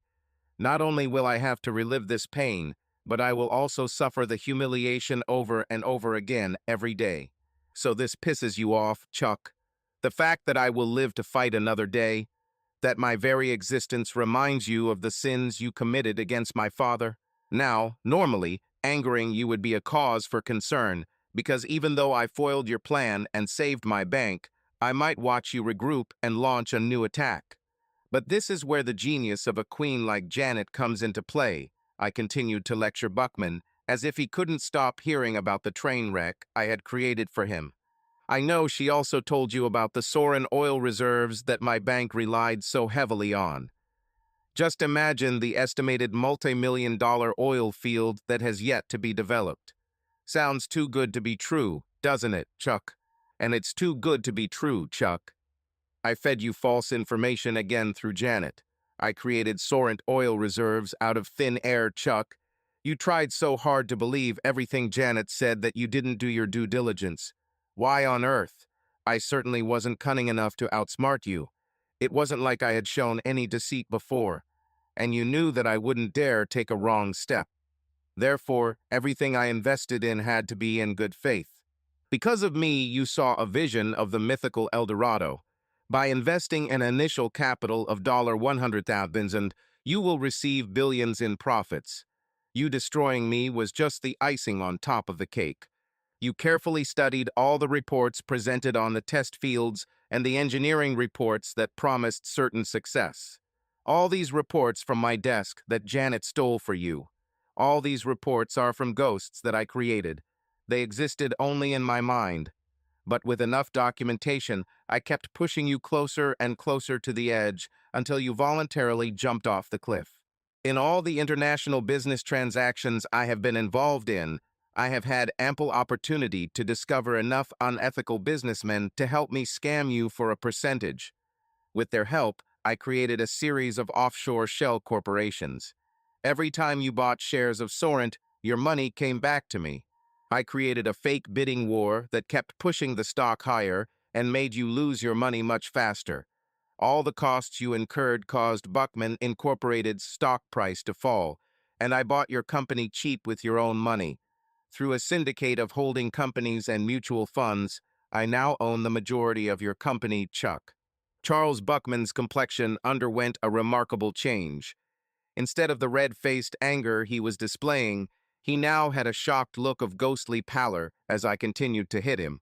Within a month, there will be a new composition of the board of directors of Buckman Incorporated. All of them will be selected by me personally. The first step will be to remove you, Chuck, with a vote of no confidence. The second will be a vote for me as chairman of the board. The third would be changing the company name to Harrison Williams Incorporated in honor of my father. I understand that you will still be rich, Chuck, but your legacy will be gone. And that's what's important to you. The days of being the benevolent despot of this community are over. This is your luxurious estate, the Rolls-Royce you and your wife drive, the apartments you own, the private jet. All this in the name of the company will belong to me for tax purposes. However, I will allow you to keep your mistress. Charles visibly flinched at my revelation that I knew about his secret life. David watched in shock as his indomitable father-in-law's hands began to tremble. You'll spend the rest of your life complaining about me to the FBI, the SEC, and every other law enforcement agency you can think of, and it won't get you your money back. I've covered myself with countless layers of protection, and I'm still adding layers. You will grow old and bitterly regret your powerlessness to untangle my web. The political influence you once enjoyed will be gone, and you will be left all alone, screaming into an empty room for your revenge. I finished off the rest of the cognac.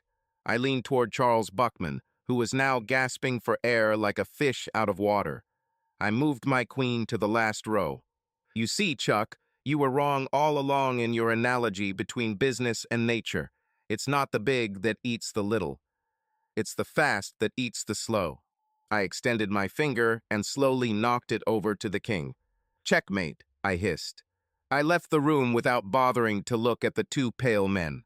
The ensuing consequences were dramatic, and the town was occupied with gossip for months. I really edged out Charles Buckman and David Porter. One day, out of their comfort zone, they lashed out at each other, blaming each other for their downfall. Mrs. Buckman divorced her husband after the public revelation of his latest mistress and continued to rob him of millions in the divorce proceedings. As I suspected, Charles tried unsuccessfully to get the authorities to investigate my case. With the loss of his wealth came the loss of his political power, since no one truly admired him without the support of his money. His mistress left him for greener pastures, and he entered into a series of relationships that continued to create his downward financial spiral. It was pathetic to see him continue to assume the air of a VIP when he was the laughingstock of the town. The city was shocked to wake up one morning and hear that he had died. The funeral was private and only for family members.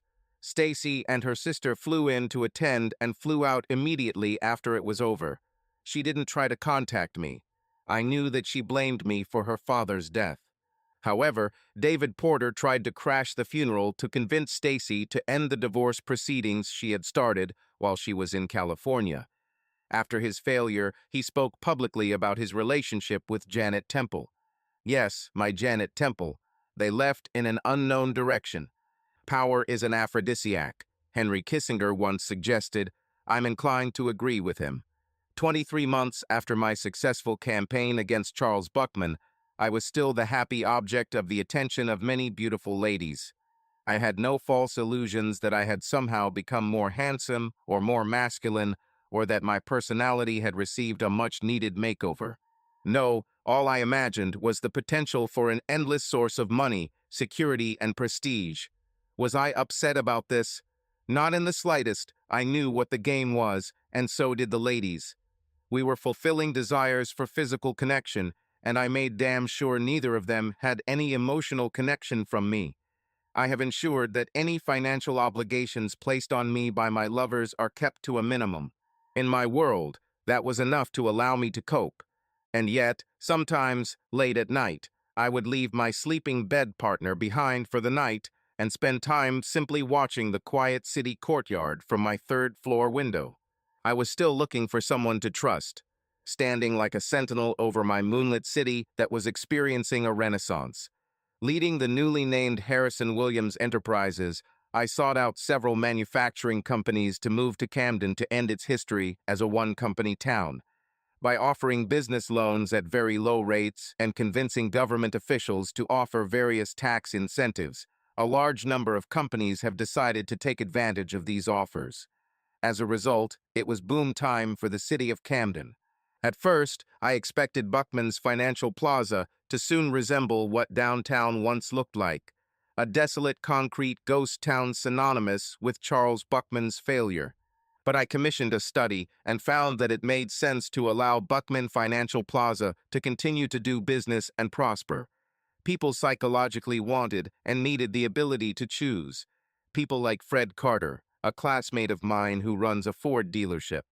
Fred would have been outraged and annoyed that he had to kowtow to my banking business at Camden Bank and Trust. But give him the fiction of doing business with Buckman's Savings and Loans, and he'll be like a duck to water. What difference does it make to me which organization gets the money if it all comes back to me? Oh, I still allowed myself some ego-stroking moments. Camden Country Club has never before lifted the suspension of one of its members and extended my membership. I believe that after it became known that Harrison Williams Enterprises was planning to locate a landfill near the golf course, it was felt that my opinion could influence the board of directors of Harrison Williams. I thought I saw quite a few looks of hostility and annoyance every time I walked back to the country club, but as long as they left me alone, I left them alone. However, out of sheer malaise, I have made it a point to encourage membership to deserving small businessmen and to turn the office into a nursery as soon as it is remodeled. In addition, I dined at the club every night, demonstrating my strength. I took advantage of the situation and ensured that Thomas Clark, the country club manager, was given complete autonomy in running the club. He listened to my suggestion that the restaurant be upgraded to 5 stars. Now I had a place where I could take business lunch partners for a good meal or a game of golf, or both. One of my favorite memories was playing golf with a female chief operating officer of a corporation I wanted to do business with. She made her second shot on the 13th hole. Somehow, we ended up deep in the woods together and found a new source of entertainment near a golf course. At least I finally had some fun playing golf. I was finally able to understand a little bit of the zen of golf, albeit in a different form than expected. In fact, the same lady returned for another visit, and lo and behold, she cut her shot right into the same thicket that demanded that we disappear into the forest again. We were having a leisurely dinner at the clubhouse, enjoying some risque double entendres about a round of golf, when Stacy showed up. To say I was confused would be putting it mildly. I realized that the piece of meat hanging on my fork had fallen off while I was holding it in the air. My companion frowned during a break in the conversation and turned to watch as a charming woman approached our table as I put down my fork. She wasn't the only one. The entire room fell silent as everyone focused on Stacy.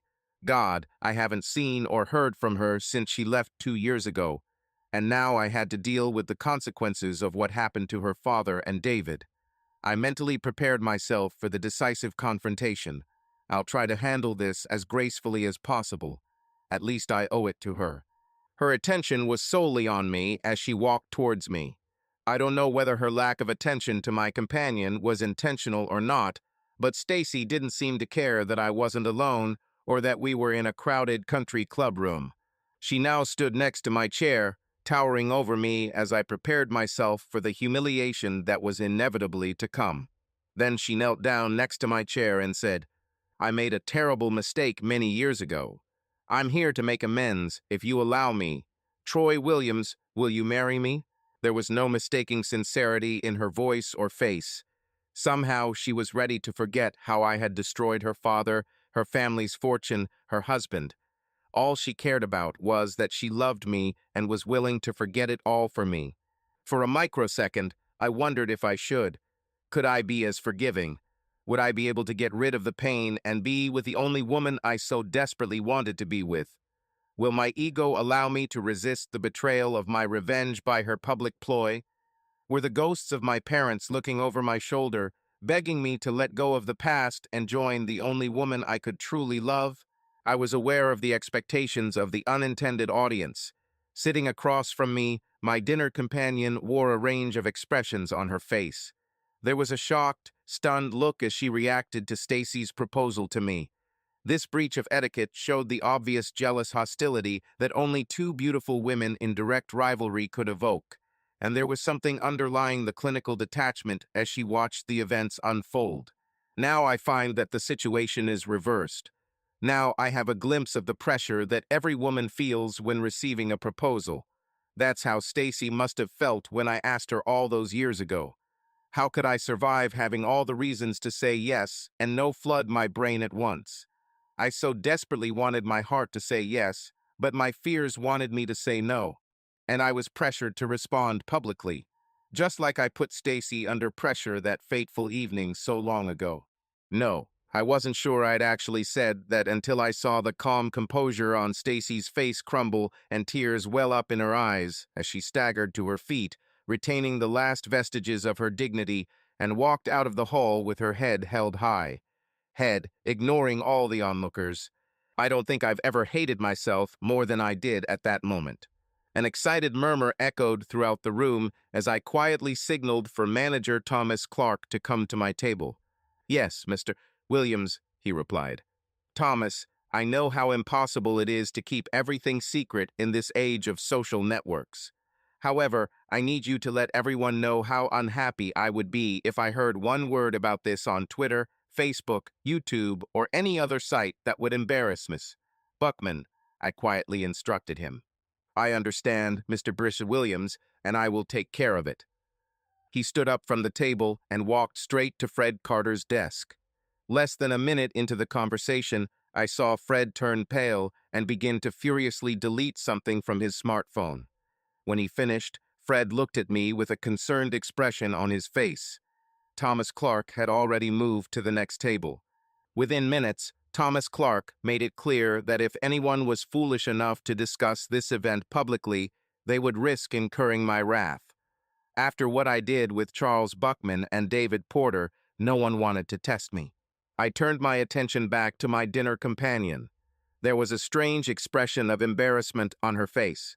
Well, I've never had this happen on a dinner date before. She looked me in the eyes. Really? I drank the last of my wine. Honestly, this happens to me all the time, I explained dryly, hoping the sarcastic response would mask the raging emotional cauldron inside me as I looked at her again. We went to my house together. When dawn broke, we sat at the kitchen table and drank coffee. I think I'll call a taxi to go back to the airport so I can fly to my office early. Why such a rush? I asked. I just know when it's time to leave. Last night, I was angry at this woman for disrespecting me and proposing to you in front of me. But three things made it clear to me that we would never have such a great future. First of all, this woman really loves you enough to force herself to do something in public. Secondly, I could never do this for any man, so no matter who we are, I'm not willing to go that far for you. I could only nod at her comments as I agreed with her. She was funny, but we both knew we weren't right for each other. You mentioned three things. What's the third one? I asked. Last night, everyone in that room could have looked at her and said she was in love with you. I looked at you all the time, and I can tell that you are in love with her.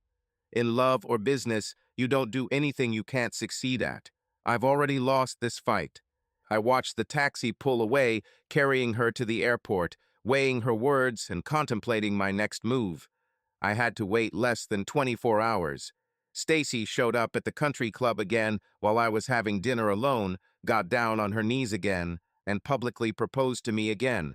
Once again, I suffered through a turmoil of conflicting emotions as I was put back in my place. Somehow I managed to say no again and again.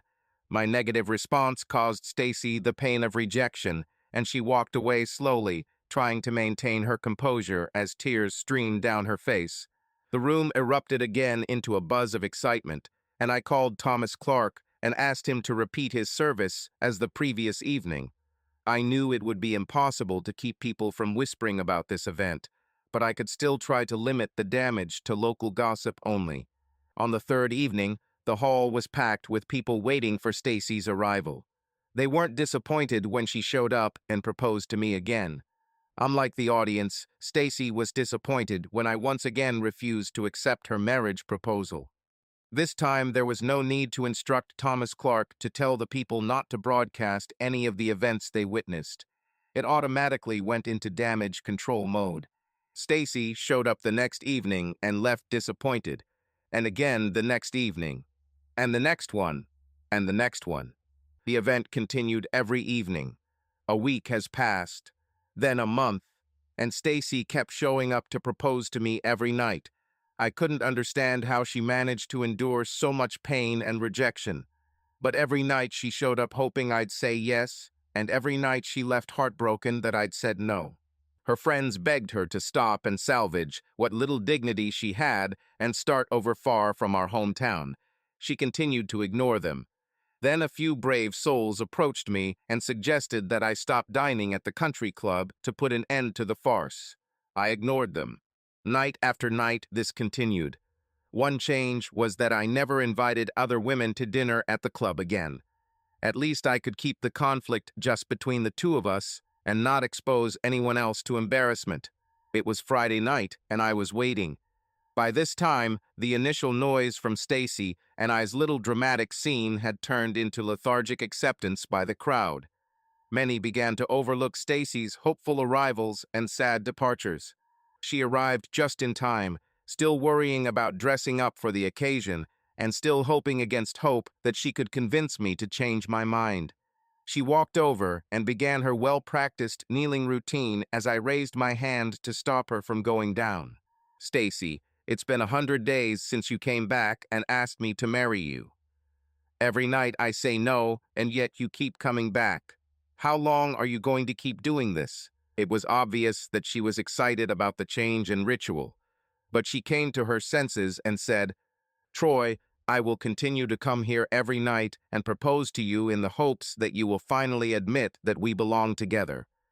And it doesn't matter whether it happens tonight or tomorrow or many years from now. I will do everything in my power to correct my mistake in not accepting your offer. You know your batting average really sucks. She ignored my futile attempt to bring levity to the situation. All I have to do is be right once, and then you and I can spend the rest of our lives hitting 1,000.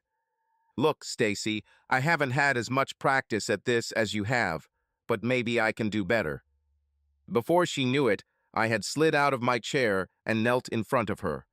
My hand went into my pocket and grabbed the object. Now that it dawned on Stacy, she exclaimed, "Oh my God! Oh my God, Troy!" Tears of joy flowed from her eyes, and she raised her hands to her mouth in disbelief as I opened the box and showed her the ring. Stacy Ellen Backman. "Yes," she screamed. "Do you agree?"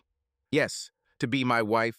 Yes, yes, yes, yes, yes. Oh God, yes, I will marry you." She pulled me to my feet in a rush of adrenaline, hugged me close, and kissed me as the hall erupted into wild applause.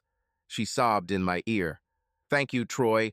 Thank you for making me so happy." Somehow, despite her desperately holding on to me, I managed to slip the ring onto her finger. I didn't think it was possible to convince her to pull away from me, but eventually her friends in the audience pulled her away from me as they oohed and awed over the ring. And of course, we quickly began planning the wedding. I took Thomas Clark aside and told him to write all the bills to my account. Yes, even for that bastard Fred Carter. I also told him to get that rare bottle of cognac that I inherited when I took over all of Charles Buckman's assets. It was time to finish off the bottle with a toast that I shared with my fiancée. It's time to start letting go of the past. I watched as she aimed at me like a hesitant kamikaze. She was clutching a large yellow-reddish object in her hands. I tried to prepare myself in case she decided to throw an object at me from close range, trying to predict the trajectory it would take to hit my body. Instead, she held out her hand for me to take the item from her. "Pierce," she announced proudly. "Peach," I corrected her. She nodded with the confidence of a 3-year-old and repeated, "Persic." Having finished with this routine, she turned and hobbled back to the waiting baskets full of ripe, juicy fruits. If history repeats itself, in a few short moments, I will receive another peach. I touched and gently squeezed the peach in my hand and smelled it. It is ripe, ready to eat. I placed the fluffy fruit in an ice bucket that was used to hold several long-neck beer bottles, with which I rewarded myself for completing the harvest. Then, using a pocket knife, I began cutting the fruit in half, then into quarters, and removed the peach pit. I then cut it into smaller pieces so my child could enjoy the tasty treat. True to form, Karen returned with another peach and handed it to me. "Peach, Daddy," she demanded. Next to me, the love of my life started laughing at us. I looked at Stacy and smiled at her before turning my attention back to Karen. "Peach," I repeated to correct her, handing her a small piece of fruit. Her eyes sparkled as she tasted the fruit, the pulp and juice smeared all over her face. Somehow, she always managed to leave uneaten skin that ended up on my shirt. "Don't feed her too much, it's too close to dinner time," Stacy reminded me. "I won't, darling," I said, taking the opportunity to take another sip of the nectar of the gods, and the cold amber liquid slid down my throat. "And no more beer, or you'll be completely useless when I'm with you tonight." "Okay, I understand your point of view." I handed her a slice of peach, and a mischievous smile appeared on her face. "Just remember, I have to unload these baskets at the farmer's market early this morning. Troy, that means we need to start early today so you're ready to leave in the morning." The sly look on her face told me that she also had plans for me in the morning. "But to help you, call one of those kids you hired as assistants and ordered them to do this job for you tomorrow. I think something will happen and require our undivided attention." I smiled back and then looked back at the area that consisted of our residence. When we got married, I was content to stay in the bank building, but Stacy was adamant that she was not going to raise a family in the bank building. I called my old family friend, Mrs. Fuller. She reached an age where she found it difficult to take care of her farm. Add the fact that her daughter insisted that she move out west to live with her. The end result I bought the Fuller farm and a couple of other pieces of land that would allow me to be fully employed as a gentleman farmer without being overwhelmed by the task. For all my business ventures, I had good managers who looked after my assets, and I continued to monitor to make sure the engine was running efficiently. It no longer took up every waking second of the day. I soon began learning about crop rotations, irrigation, and pest control. Stacy was hard at work renovating our new homestead and soon informed me that one of the rooms needed to be converted into a nursery. Karen came into our lives, and any doubts either of us had about our marriage were instantly swept away. Ironically, our happiness was a source of great irritation to the locals who witnessed our trials and tribulations up close. They couldn't understand why I was willing to marry a girl who rejected me, and they couldn't understand why Stacy married me after I rejected her. I could write an entire encyclopedia trying to get people to understand our reasoning and feelings, or I could just sum it up that I love her and she loves me and we finally caught ourselves at the right time. I sleep well. I'm not haunted by the ghosts of my parents. Why should they follow me? They only wanted the best for me, and it finally happened. I'm not haunted by the ghost of Charles Buckman. He can't hurt me or Stacy anymore, so it doesn't matter. Same with David Porter and Janet. The only person who can hurt me is Stacy, and deep down I know that won't happen again. The lessons we learned were painful and costly, and were dearly purchased and dearly cherished. The sudden epiphany that came to me when I saw Karen bring me another peach struck me in its simplicity. Karen climbed onto my lap and looked into mine with all the God-given innocence in her eyes, handing me the fruit. "Calm down, Dad," I kissed her. "Persic," I agreed. Subscribe to our channel so that your second chaff doesn't cheat on you, and go ahead and listen to the next story, because this story is nothing compared to the next one. If you're under 18, don't even think about listening to the next one.